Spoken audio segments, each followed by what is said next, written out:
Good morning, everyone. I'm having a few technical difficulties here, but hopefully I think it's sharing now and going. So sorry for that. We started off a minute late. Good morning, everyone, and welcome to the September California Nevada Drought Early Warning System Drought Climate Outlook Webinar. Thank you for those that have joined us previously and those who may be joining us for the first time. My name is Amanda Sheffield, and I am the Regional Drought Information Coordinator for NIDIS in California, Nevada, affiliated with the Cooperative Institute for Research in Environmental Sciences at CU Boulder. This webinar is co-hosted with the California Nevada Adaptation Program and NOAA CAP team, and we've designed these to provide the region with timely information on current drought status and associated impacts, as well as a preview of developing climatic events. Before we get started, please note this webinar is being recorded, and the recording and a brief summary will be available on drought.gov and on our YouTube channel later this week. We have a great set of speakers this week covering current conditions and outlooks, including fire, and some new research on Western U.S. cool season precipitation. Before I get started, let me just give you a little background on NIDIS for those that don't know us. NIDIS's mission is to improve the nation's capacity to proactively manage drought-related risks by providing those affected with the best available information and resources to assess the potential for drought and better prepare for and mitigate and respond to the effects of drought. We fulfill this mandate by building a national drought early warning system, or DEWS, and through advancing regional DEWS, where we work with new and existing networks of federal, tribal, state, local, and academic partners to make climate and drought science accessible and usable for decision-making. One of these is the California Nevada Drought Early Warning System, and we have many different types of activities that fall under planning and preparedness, observation and monitoring, interdisciplinary research, prediction and forecasting research, and applications, as well as communications, such as webinars like this.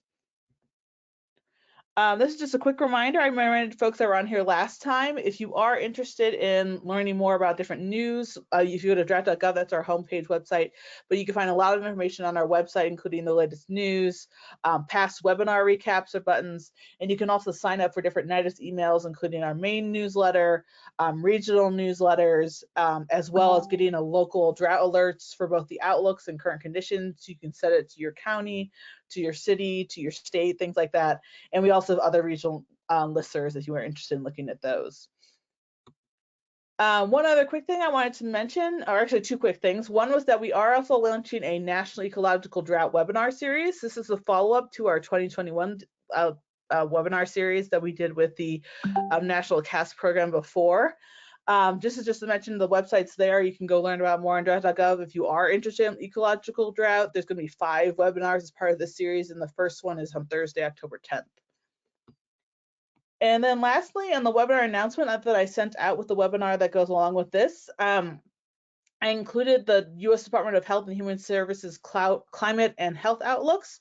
I just want to bring your attention that these products exist. They're very interesting. We've helped them add drought over the years. They also have things like heat, some other wildland fire information as well. It's just a nice way to connect these climate and drought hazards to the health potential hazards that are going along with them. And so I wanted to mention that again and share it with all of you in case you're interested in digging into more of that. They release these monthly. With that, we'll go ahead and move on to our agenda. As I said, we've got some great speakers lined up to go through the drought and climate update and outlook, the wildland fire potential outlook, and then results from Park Williams at UCLA of some of his research. With that, Julie, I will pass control over to you to take off. Thank you.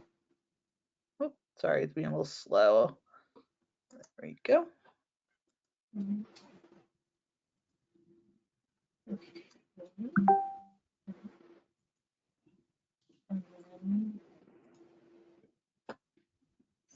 Oh, let me swap sides. There we go. I think we're all seeing the right sides now. So thanks, Amanda. As Amanda said, I'm just going to be giving an update on the current status and a little bit on the forecast. So as I think many know, this time of year is kind of hard to do that. So this is looking at the current drought monitor just from last week. And so as we can see, about 60% of California is abnormally dry, and about 10% is actually in moderate drought here in the southeast corner. and a lot of Southern California coastal and into the southern Central Valley is still, there's no indication of drought. Nevada, there's more abnormally dry.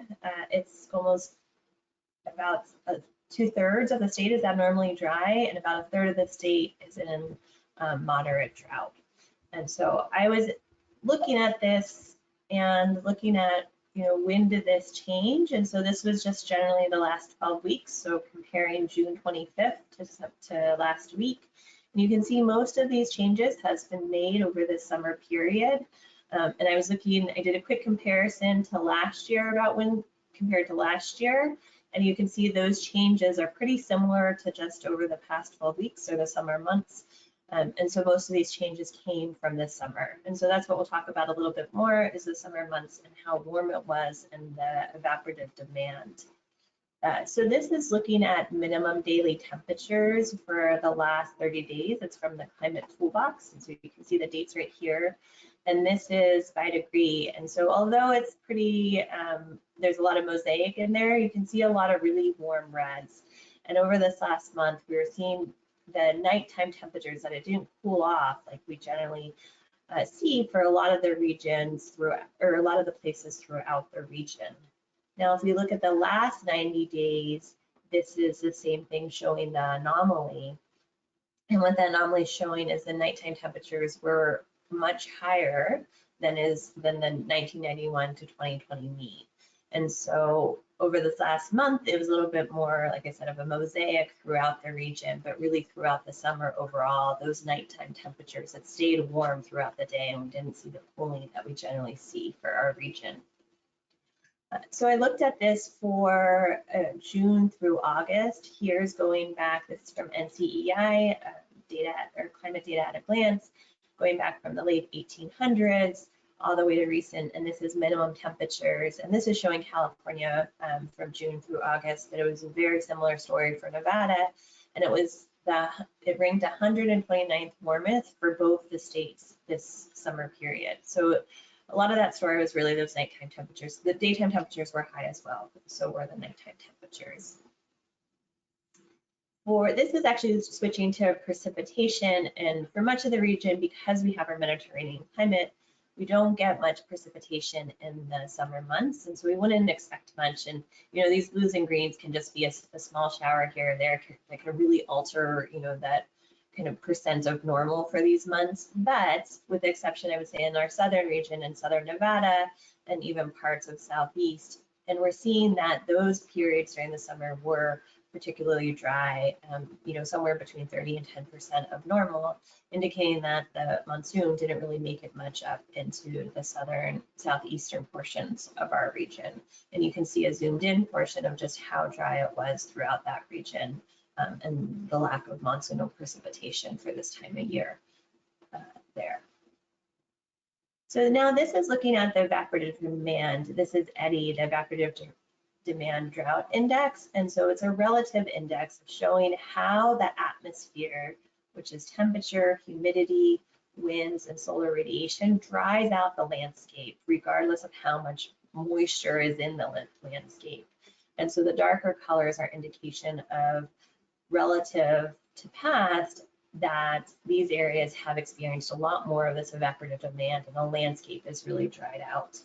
And so looking at it here, this is just for this 1 month. So 1 month, over the past month, we can see parts of, the southeast, but I would say generally the lower 2/3 of the region have experienced this high evaporative demand over the last month. And then if you look at it over the summer, we can see that evaporative demand was even stronger, especially in California, and had more of an impact through much of Nevada. And so this, again, is showing the impacts of the summer had really on drying out the landscape, in part due to temperatures, but the solar radiation, low humidities, and winds as well.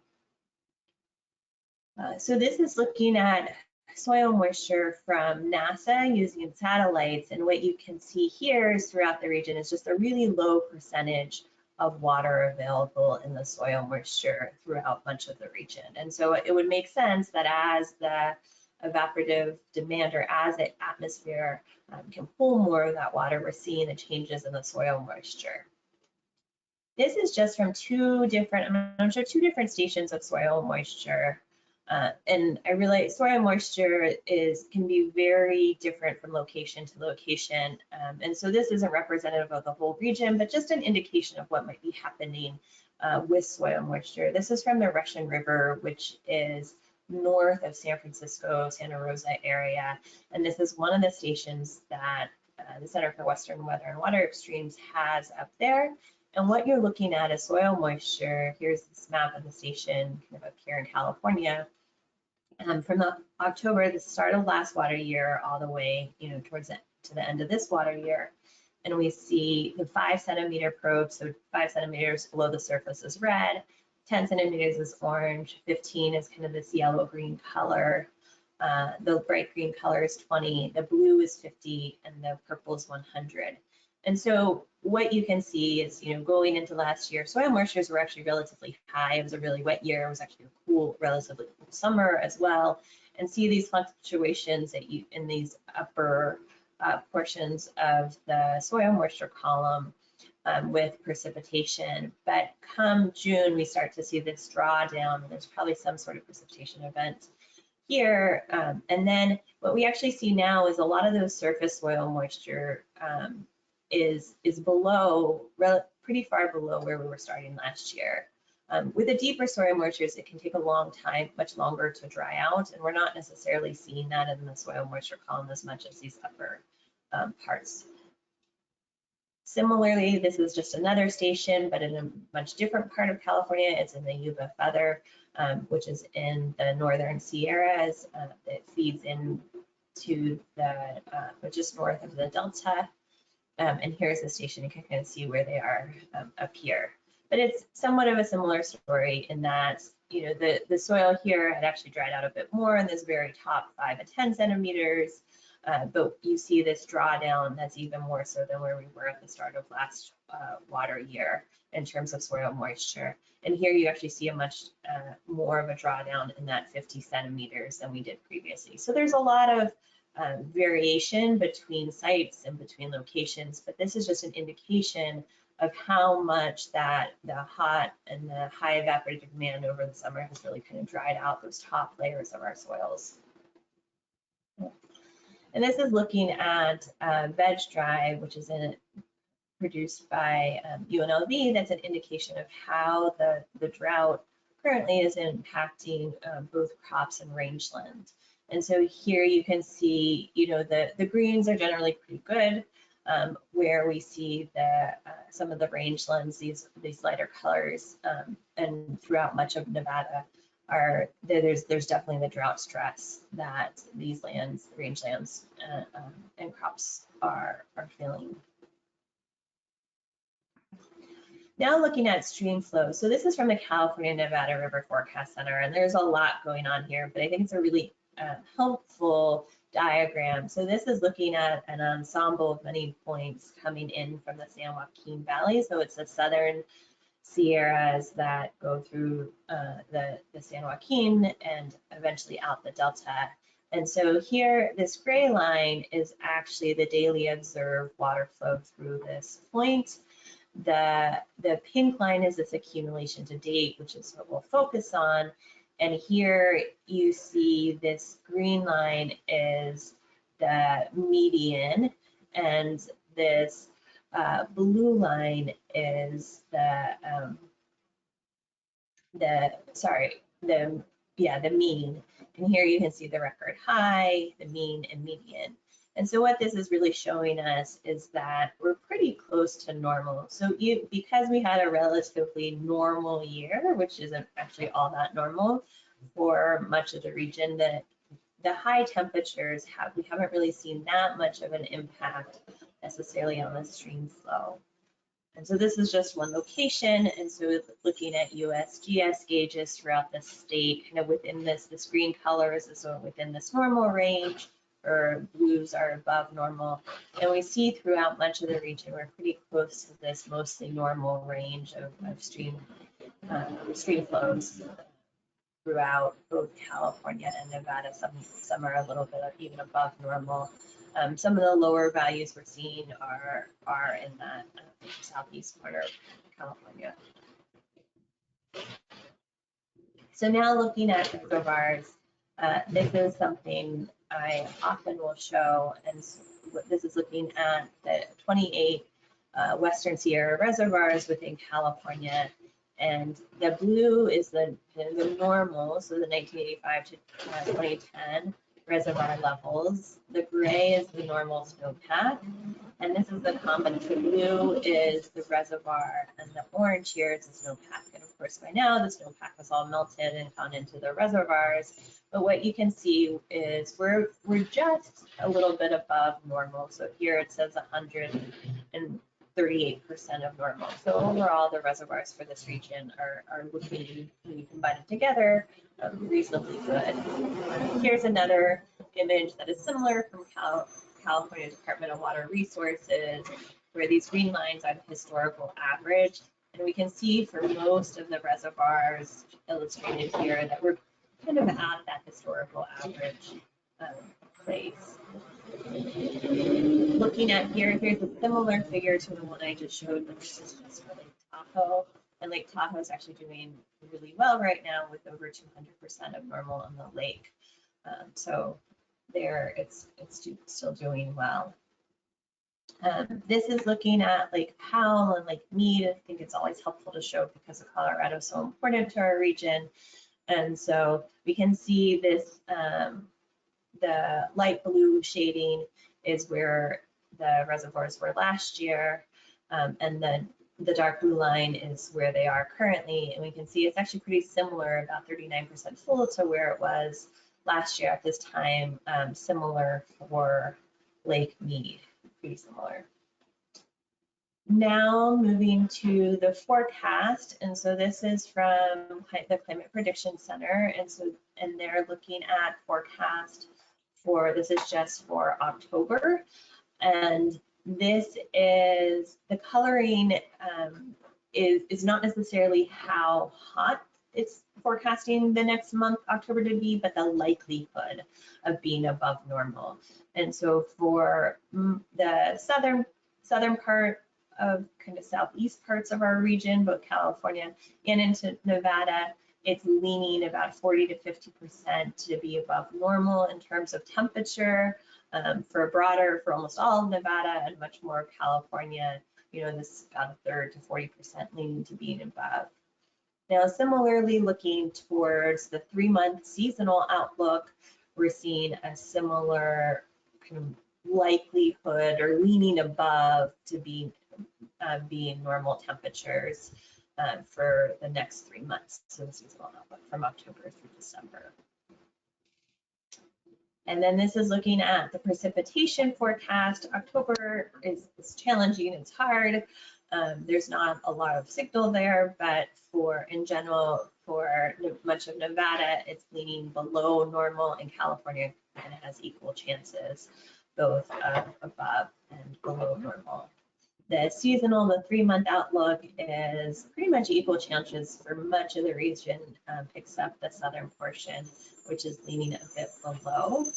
This may have to do in part with the ENSO forecast. And so currently right now we're on a La Niña watch, and NOAA is estimating a 71% chance of a La Niña emerging this September into November, and then persisting January through March. And so you can see a handful of different model forecasts here that we're looking at. The green line here are statistical models, and so it looks at relationships of various different variables and climate factors. There's a whole bunch of different models that are used in the statistical modeling, and that the statistical modeling is a little, the forecast of La Niña is not quite as strong as this raspberry line, which is the dynamical model. So what you think about is kind of doing all those calculations to forecast what the ENSO signal would be. And so we do see a bit of a difference between the two model types, but overall in a La Niña watch. So just in quick summary, it was a hot, dry summer for the region, especially in those nighttime temperatures. The high evaporative demand over the last 3 months, especially the lower 2/3 of California and most of Nevada. The low soil moisture was leading to crop and rainland drought based on the veg dry. That being said, stream flow and reservoir levels are still near normal or above normal in much of the region. October forecasts are above normal chances for temperature, and we're currently in a La Niña watch. So I'll stop sharing my screen, and I think, Amanda, I can pass it back to you. Thank you. Great, thanks, Julie. With that, we'll move on to Brent with the Wildland Fire Potential Outlook. Brent, I'm passing control over to you, and I think you just need to accept. And we can see it.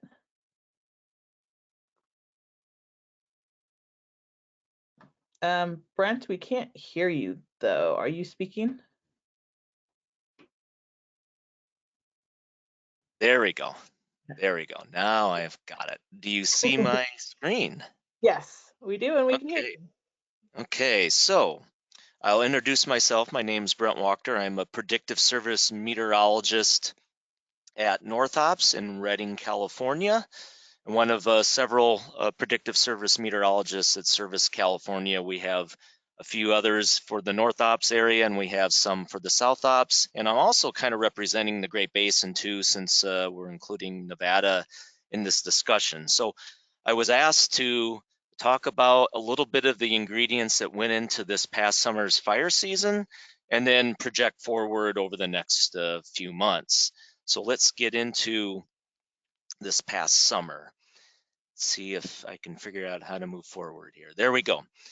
Okay, so a lot of what you just heard from Julie, I'm going to provide some varying spins on what she just talked about in terms of how it related to wildfire. And certainly drought is always an ingredient we look at when we do both predictions and in past observations and how severe the season was. And this was an interesting year since it was kind of a transitional year.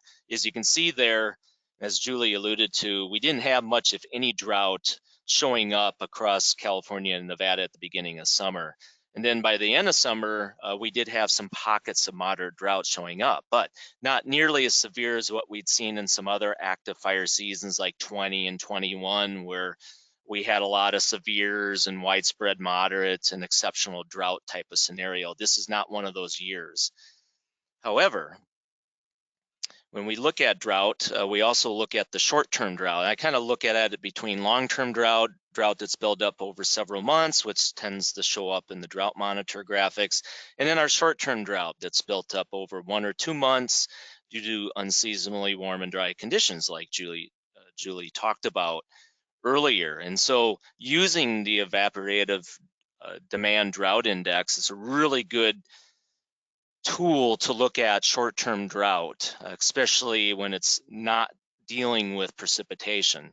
In this particular image, this is the 2-month buildup of evaporative demand ending on July 26. If you recall, the Park Fire, which is the largest fire, 4th largest fire ever in recorded California history, and certainly the largest fire this year in California, that started on July 24th. And it grew significantly the next 3 days. And so from the 24th, 25th, 26th, it grew nearly or just a little over 300,000 acres in generally a timber oak woodland environment, which is very, very impressive. And we did have a fairly strong eddy signature showing up there. Again, the 2-month eddy. And you can kind of see some of the webcam shots that I grabbed. Very active fire behavior, as you would expect during the afternoons and then during the overnights. And this is what Julie was talking about with those really warm overnight lows. This really adds to it. It creates a very extended burn period. We basically had a burn period the first 3 days that was continuous, 72 to 84 hours. So quite impressive short-term drought type of signal or flash drought type of characteristic this summer. The other component to this is the herbaceous fuel loading or the grass growth that we had during the winter into the spring months, not only across California, but across a good chunk of the West. This particular location, it's a research station that's been taking forage sampling since 1960, since that growing season. They measured the most that they've ever recorded. And you can kind of see here on the chart, it was quite a bit more since 2014. You do see some above normal in parts of like 2016, 17, and 18, but well above normal and the maximum ever recorded at that station. So we're talking over 60 years worth of data, and it was the maximum recorded forage growth. There are some areas, of course, that were above normal, and then some areas well above normal or record types of levels. And so this prompted these fuels and fire behavior advisories, and we don't issue these. This is the GAC, or the Geographical Area Coordination Center Predictive Service. We have different units across the United States. We will issue these when we have some alignment, unusual alignment in fire behavior and fuels conditions. And so we did started issuing California-wide fuels and fire behavior advisories back in late June, and we've been issuing them up to about 2 weeks ago. We stopped issuing them. We had some reprieve in the conditions, not so much the amount of dead grasses that are out there, but we had other reprieves in the fire danger indices. Nevada, parts of northern and western Nevada also had a significant amount of fuel loading once those grasses cured out, and they started issuing those fuels and fire behavior advisories back in that first part of July. If you recall, the first 2 weeks of July were near historical in terms of heat and dryness, and that really changed the scope of the fire season for especially California. We do issue these every 2 weeks based on the conditions, so we had been issuing quite a few of these. Okay, so let's talk about the dead fuels. So the next 3 slides, I'm going to show you energy release component, basically climatology and observed values. And energy release component is an output or indice of the National Fire Danger Rating System. And it basically describes how flammable your dead fuels, different size classes, are. And so if you're not familiar with these charts, we do issue them. We post them every morning, basically every day, 365 in the morning hours, you see these charts. And the blue line is the observed value, and it's based on a collective of weather stations that we use to describe the North Ops region. The red line is the maximum observed value, and for this particular data set in North Ops, we're going back 23 years. And then I have some highlights in terms of critical percentiles. That solid black line is the 80th percentile, so when we start to see ERC values breach or reach that 80th percentile, our dead fuels are getting into let's just say, a fairly flammable mode. When we start reaching the pink line, that solid pink line, that's when we start to see the 90th percentile values, and that's when we start saying critically dry or flammable dead fuel values. And you can see for North Ops' area, Northern California, that blue line is exceeding that pink line the majority of the summer, and it started back basically sometime in June, but especially those first 2 weeks of July. You can see this precipitous rise where we started to hit near all-time record highs. You can kind of see the one all-time record high in the early fall. That's generally when our fuel conditions are the driest, late August, early September. But we ended up hitting in a 23-year period a near record high value. And so that really set the stage in conditions. And I have the park fire. So that park fire, as I mentioned, July 24th, it was kind of near where we were breaking records for the time of year. So the bottom line is Northern California, due to those really warm, both day and nighttime scenarios and dry scenarios, we really had a lot of critically dry dead fuels for an extended period of time during the summer. Wasn't anticipated to be that bad, unfortunately, but it ended up being. Okay, so looking at South Ops, and they had a kind of a similar look and feel, where the majority of that blue line is above the critically dry or flammable line. And they had a kind of a double period of peak period in their ERC values. One that occurred during that first 2 weeks of July with that big heat wave, extended heat wave event. That's when the lake fire happened. That lake fire burned nearly almost 40,000 acres of oak woodland across the coastal range. And that fire started on July 5th. That lasted a few weeks. And then we had a flurry of fire activity that I'm sure you all saw on the news, the airport, bridge, and line fires that occurred with that second peak ERC value back in the first week of, basically the first week of September. Certainly like the bridge fire that went from one side of the San Gabriel Mountains to the other side was very notable. Fires hadn't done that before. That fire burnt around 100 structures. So certainly some pretty notable fires when we had those peak ERC conditions. And then lastly, I took one, Great Basin doesn't do like a Nevada-wide chart. So I took one, the Southern Sierra Front, that I think adequately describes Western and Northern Nevada. And a little different look, not quite as extended periods in that what I call critically dry scenario, but they did have a couple peaks just like South Ops. The Wilder fire back in early July, that burnt around 17,000 acres. It was in more remote parts of Nevada, northwest part of Nevada, so not as a big deal in terms of structures. But the DEWS fire, I think a lot of you are probably heard about that fire south of Reno. That ignited on September 7th, grew around 6,000 acres, 13 homes were destroyed, and over 7,000 structures were threatened. So bottom line is we did have some periods of extended periods of unusually warm and dry, flammable conditions, especially on the California side.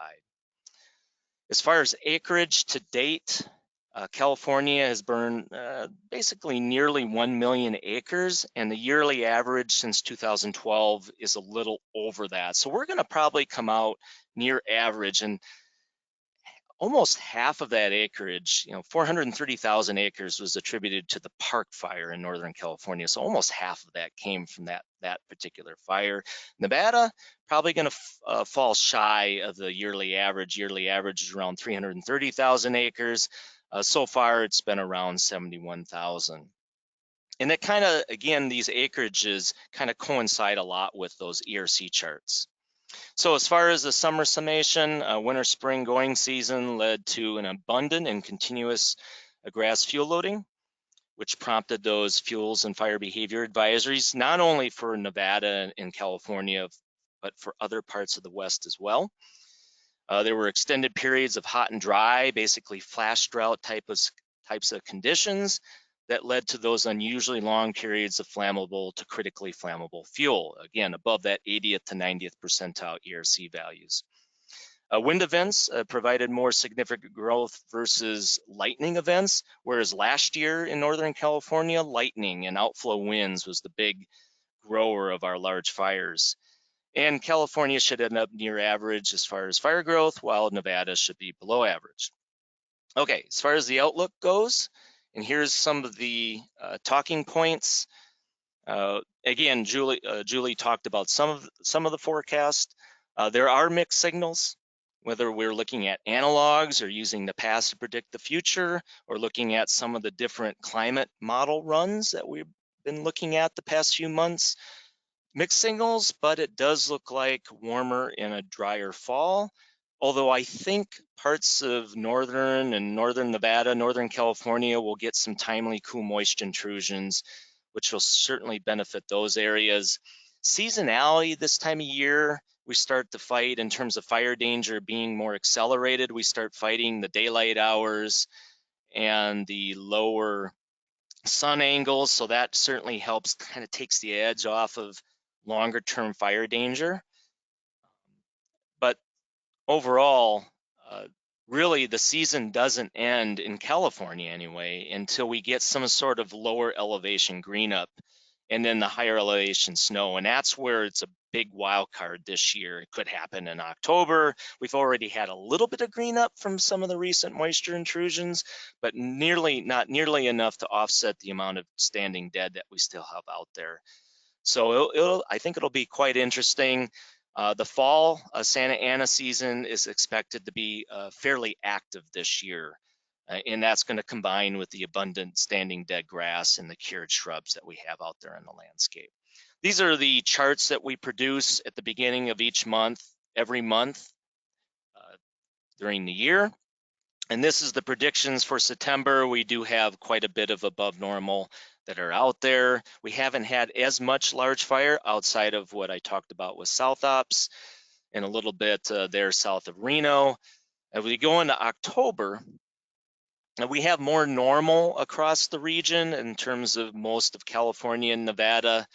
You do see the Santa Ana signature with the above normal, and really you see that Santa Ana wind signature above normal risk, not only October, but November and December as well. And I will be looking, we're in the process of doing our outlooks. We'll be doing a big call here later this week, and I may have to entertain some above normal for our northerly offshore wind types of patterns as well in the coming months.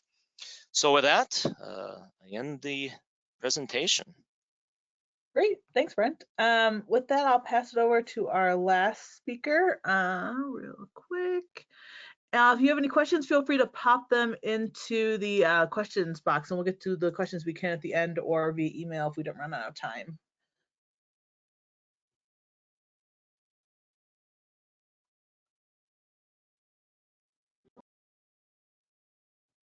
Okay, this part, can you hear me?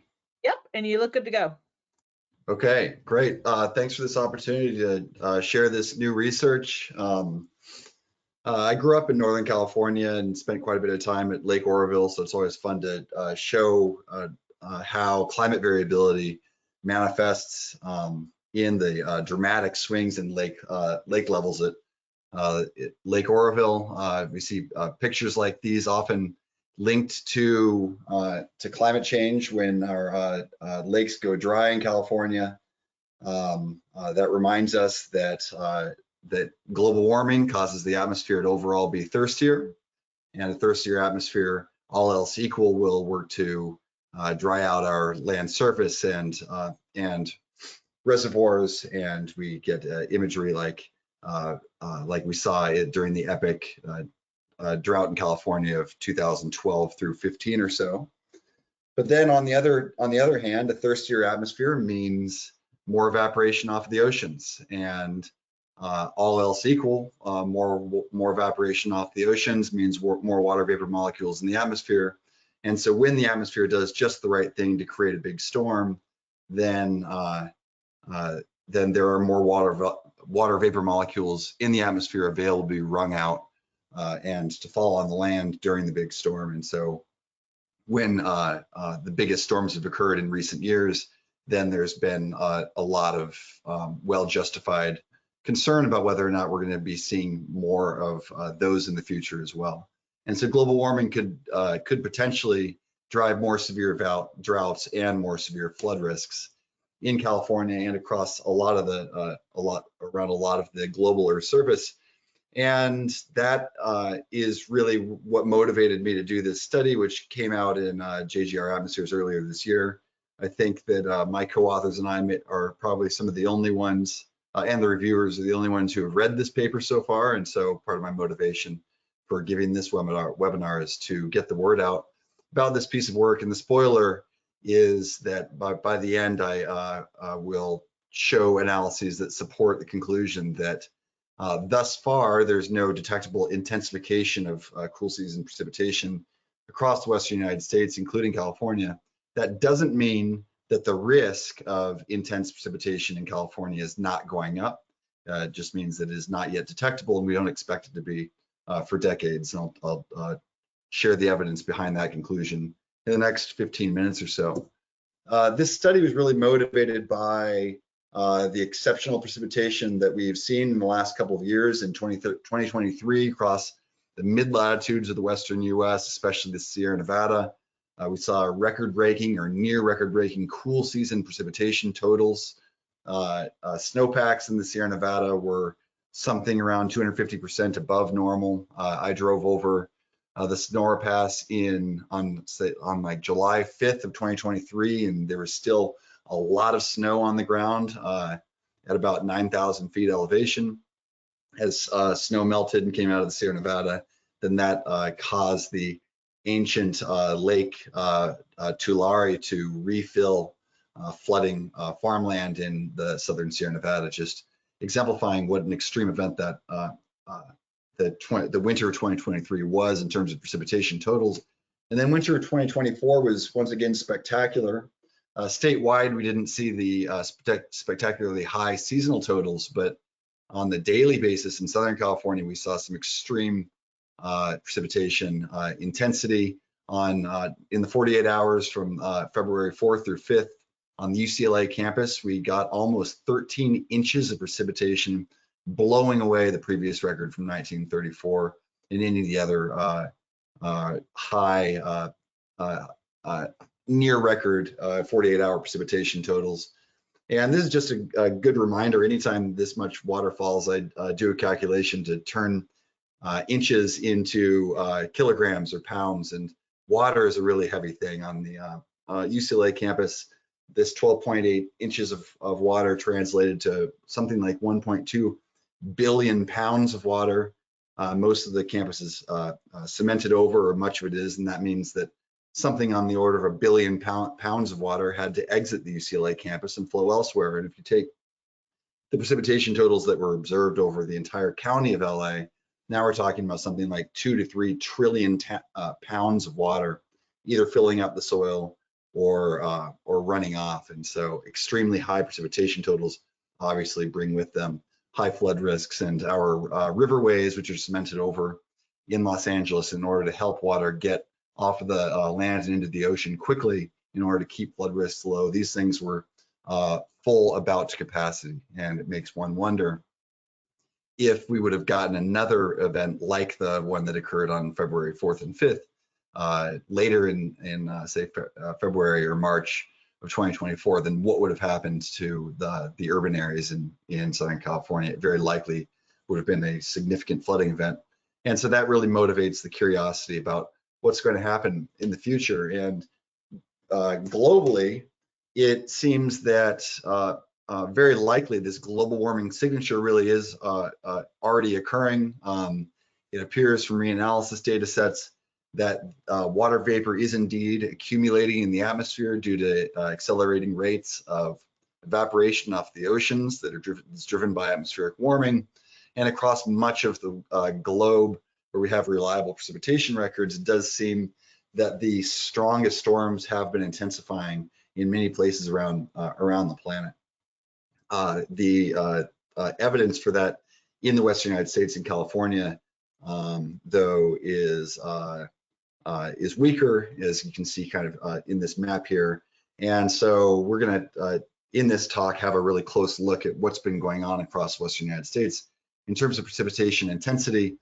And this is really meant to motivate just a broader, deeper understanding among the public and policymakers, media, and scientists in terms of how we should interpret these extreme events that we've been seeing in the last couple of years. I've seen in the media a mixed bag of coverage. Some storms or some articles saying that climate change is responsible for supercharging these storms and that storms are getting more intense or worse. And then other articles saying that climate change is likely not having an influence. And in thinking about the effect of climate change on storm intensity, it's just important to remember that California and much of the Western United States experiences a very wide range of natural variability in precipitation totals and precipitation intensity. We're probably all familiar with the amazing imagery of the event that occurred in 1861-62, where much of the California Central Valley and LA Basin flooded after something like 30 or 40 days straight of atmospheric river parading off of the Pacific Ocean. And one of my first memories as a boy growing up in Northern California was the flooding event of 1986, flooded much of Sacramento, and subsequently I've seen Sacramento flood a few times, despite the fact that we've also seen some really historically significant drought events. So before we get into looking at trends in precipitation and intensity, we'll just look at what's gone on with precipitation across the West over the last 130 years or so. This is from the NOAA NClimGrid monthly data set. And we're looking at cool season, that's November through March precipitation totals. And you can see that overall, there's nowhere in the Western United States that appears to have experienced a significant increase or decrease in total precipitation. These records end in cool season of 2023. And so the very last data point, you can see how substantial or how significant the wet event of 2023 was in California, the Great Basin and Upper Colorado River. What probably wasn't record breaking at these scales anywhere, but it was close to record breaking. And overall, a fair amount of the mid latitudes were really near record breaking total in terms of total precipitation. In this study, though, I'm really motivated to wonder what's gone on with precipitation intensity, and that's a harder question to address because we need to look at trends in really daily precipitation behavior, and that leads me to want to discuss very quickly the network of precipitation gauges that we have across the Western United States.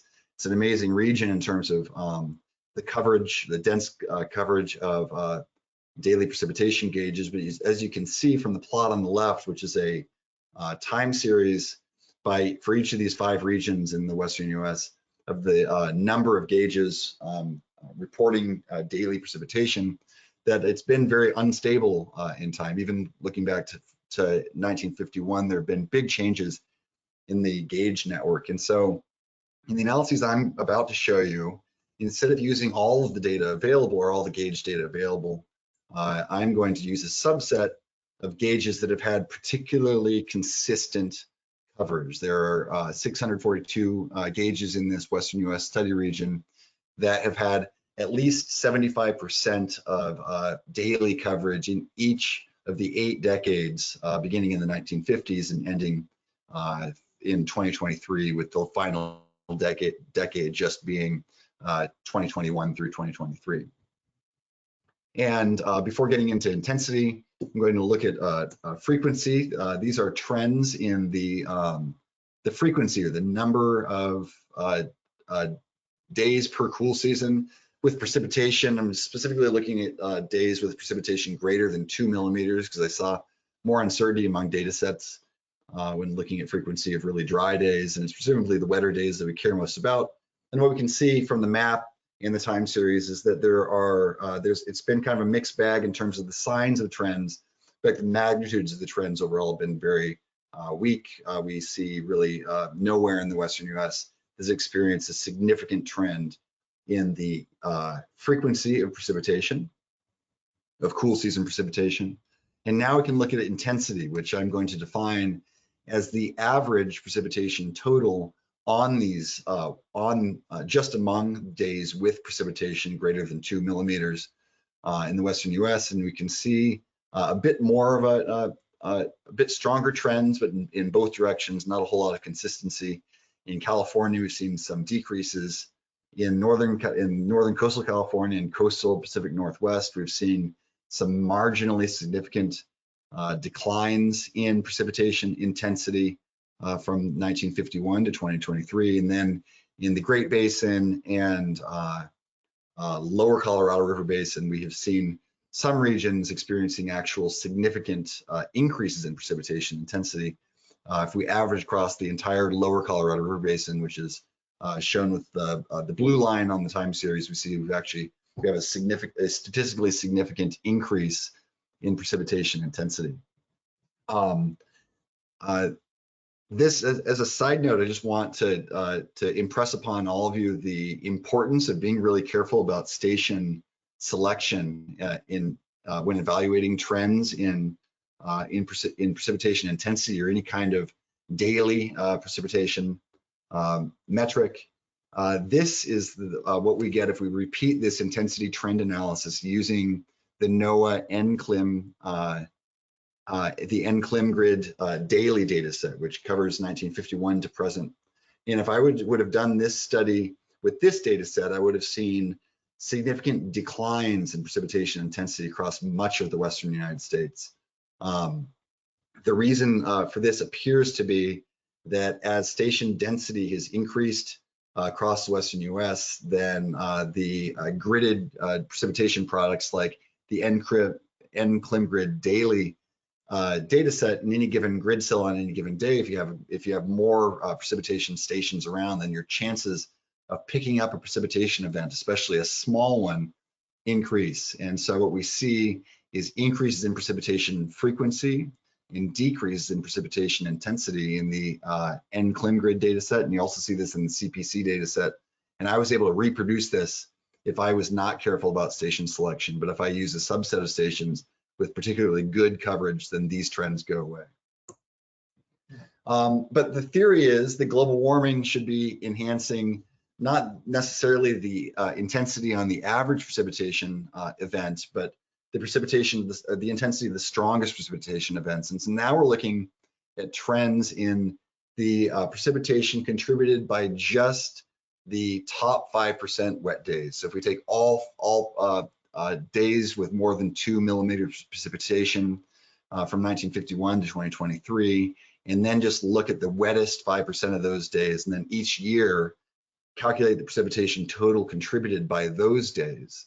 Now we're looking at the trends in just precipitation delivered by the wettest days, and we see that really there's not much a trend anywhere except for Northern California and parts of the Pacific Northwest, where we see significant declines in the wettest day precipitation intensity, and the increases in precipitation intensity that we saw previously in the lower Colorado River Basin have gone away. And so the increases in precipitation intensity in the lower Colorado River Basin are being driven by intensified weaker events, not intensification of the wettest days, which is really the trend expected theoretically from the global warming process. So why has this not happened? The answer is actually pretty straightforward. It appears that the reason why we haven't seen enhancements in precipitation intensity in winter in the Western United States is because the concentration of water vapor molecules has actually not increased during winter across the Western United States. It has increased around a lot of the planet, but not the Western United States and not over the subtropical and mid-latitude eastern North Pacific Ocean. And if we look at water vapor transports off of the Pacific Ocean, we see that trends have actually mostly gone in the opposite direction. What this means, the map on the right, these arrows going away from the continent and toward the ocean means that the rate at which water vapor molecules are being brought onto the continent off of the ocean has actually decreased. And that is also true specifically on the days when the Western United States is experiencing its largest storms. And so it's really not a mystery why we haven't seen the increases in intensity that are expected of global warming. It's because the atmosphere's humidity has also not increased the way that we expect from global warming. But those expectations from global warming are kind of, that's just a narrative. The question is, do climate models really, should they really lead us to expect that the atmosphere should be humidifying and precipitation should be detectably more intense already as of 2024 or so? And the answer is really no. Here we're just looking at the 35 model median trends in precipitation totals delivered by these top 5% wet days. And you can see that in the Pacific Northwest over 1951 to 23, 35 model median suggests something like a 10% increase in the intensity of these wettest days, but across a lot of California and the lower Colorado River Basin, the CM6 multi-model median actually does not indicate an intensification as of 2023. So the question is, well, when should models, if we think that models are accurate, then when should we expect the intensification of cool season precipitation to have emerged from the background range of historical variability? And the answer is part of the answer is we don't know, because the models vary wildly from model to model. But in general, in California, models do not project that the intensification signal of the wettest days should really be emerging until the second half of this century, with the multi-model median being somewhere in the 2070s or 2080s, according to the SSP 245 scenario, which is kind of a medium range future emission scenario. Here, if we here now I'm showing results from the SSP 585 scenario, which is a much more extreme emission scenario, and in that case now we've accelerated the time of emergence, the multi-model median time of emergence, until something like the 2060s. Now there are some models indicated by some of these orange dots on the left that indicate that California's intensification signal should have already emerged.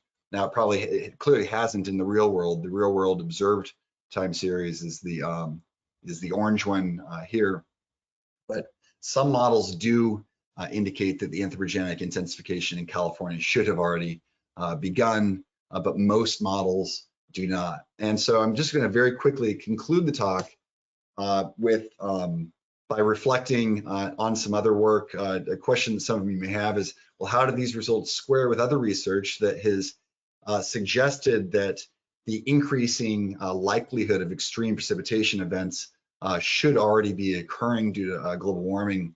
And the paper that comes to mind for me is this one by Huang and Swain that published in 2022. And they used a large ensemble from the NCAR model, the CESM1, and they used a dynamically downscaled version of that model. There were 50 ensemble members, and that set of simulations suggested that the probability of a 100 to 200 year mega flood event, which was like defined as a really wet 30-day period in California, may have already doubled as of the early 2020s. But they acknowledged that this didn't seem to have actually been manifesting yet in the real world. There had been other work suggesting that natural climate variability could be masking the trends that anthropogenic climate change would be having. And so here I didn't have access to the data that they used for that study, but I used the newer 100-member large ensemble from CESM2 called the Lens 2, and I redid this time of emergence study with for each of these 100 ensemble members, and we actually find that Lens 2 yields very similar results as the full CNIP 6 ensemble overall, where we don't see a statistically significant time of emergence until the second half of the 20th century. We also see a huge range of variability among ensemble members. And what this means is that natural climate variability is very likely going to be a strong modulator in terms of when the precipitation intensification signal, should it emerge, or so should it occur in California.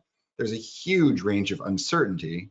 Even if we really trusted this model, natural climate variability is going to be a huge modulator of when that signal emerges. Here on the right, then I do a little more of a direct comparison to the Huang and Swain study, where I used the 100-member ensemble to calculate the probability of a 200-year very wet 30-day event or a 100-year event. And what the Lens 2 suggests is that as of now, it still is very likely too early to expect that the probability of a very, very wet 30-day period has gone up. But according to the Lens 2 100-member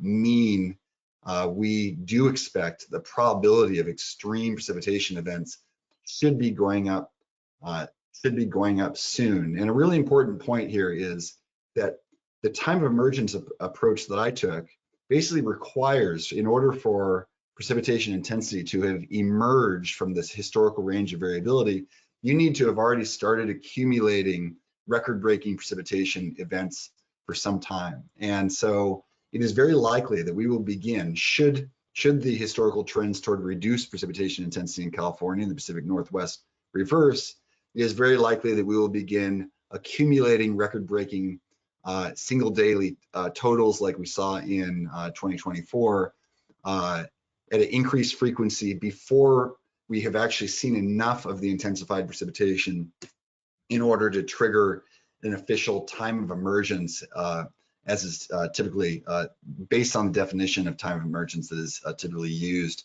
in the official time of emergence studies. So with that, I spoke a little longer than I had intended, and so I will just leave this slide up. And that's it for the presentation. Great. No worries. This was all great information, and I know I appreciated the comparison to other studies that people have known or made their way through the media and things like that. With that, I'm going to pop over to my screen just to close out the webinar. If you do have a question, feel free to enter it in there or send it to myself or any of the speakers, and we'll follow up. Since we are a little short on time, I am probably not going to do questions here, but if you have any, I can make sure they can get to who they're being asked to and answered. First, I want to say thank you everyone for joining us today, and thank you to our great speakers. We hope you found this webinar informative, and I'll mention again that a recording with a brief summary will be available on drought.gov either today or tomorrow, and it's usually fastest to actually go to our YouTube channel where you can find the recordings there as well. Our next webinar is scheduled for Monday, December 2nd. Normally this is our November webinar, but due to the Thanksgiving week holiday and things like that, we decided to bump it to the Monday after Thanksgiving. So it's our November webinar, but it's really in December. This time is a little different. And I think that's all I have. We do have a post-webinar survey if you want to fill out a little bit and tell us like something you want to hear next time. Our next webinar probably is what we typically do is a lot on tools, resources, ways to monitor, look at forecasts, etc., to help prep folks going into the winter season. With that, I will go ahead and close out the webinar and say thank you again to everyone joining, and we'll talk to you next time.